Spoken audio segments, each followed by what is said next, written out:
tout ce qui est fort n'est pas forcément divin. Tu vois, spirituel au sens biblique, n'est pas forcément guidé par le Saint-Esprit. J'entendais les pleurs, je voyais en fait les personnes finalement réagir avec beaucoup d'émotion. Est-ce que recevoir, c'est automatiquement lié à un ressenti? En fait, il y a quelque chose de pas normal.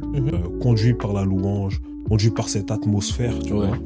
Il y a cette sensation, encore une fois, où tu te sens comme galvanisé. On n'est pas obligé d'être dans un état, on va dire, toujours voilà, émotionnel fort pour vivre quelque chose. Que si moi je ressens ça, ça veut dire qu'effectivement là c'est l'esprit qui se manifeste, ou est-ce que je peux même ne rien ressentir et pourtant l'esprit se manifeste tout autant, tu vois? C'est vraiment de se poser la question, qu'est-ce que je vis? Tu vois, c'est pas simplement je vis quelque chose, mais avoir une démarche de comprendre ce que je vis. Que dans le cas où tu ne ressens rien, qu'est-ce qui se passe?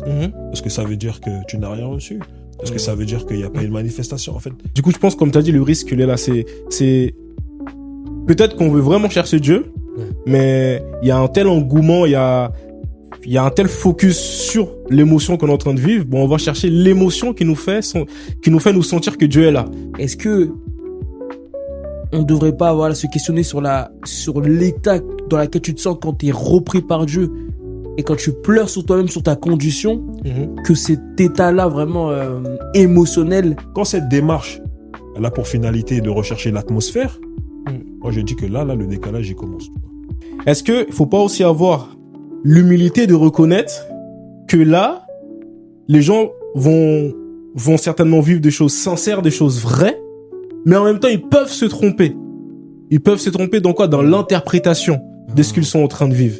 Que beaucoup aussi ont cru bénir des gens. Parce que sûrement, on était au clair avec leurs émotions. Et on sentit que il faut que je lui dise cette chose-là. Ou il faut que j'aille voir cette personne-là. Ah oui. Mais ce qui t'a motivé, moi, je suis pas convaincu que ça, c'était dans l'axe de ce que le Seigneur voulait faire au travers de ce moment-là. De toute façon, on connaît toutes les dérives. Dieu m'a dit, etc. Là, j'ai ressenti ça quand je t'ai parlé, quand je t'ai vu, quand tu m'as regardé. Cette conviction, je me sens bien, je ressens cette joie, je ressens, comme tu as dit, l'amour de Dieu. Oui. Cette personne-là, je dois la voir. C'est ça. Mon gars, ce que tu as reçu là, prends le temps. Prends le temps. Et finalement, qu'est-ce qu'on cherche aujourd'hui? Tu vois, est-ce qu'on cherche, comme on a su dire, est-ce qu'on cherche un ressenti ou on cherche réellement à connaître le Christ?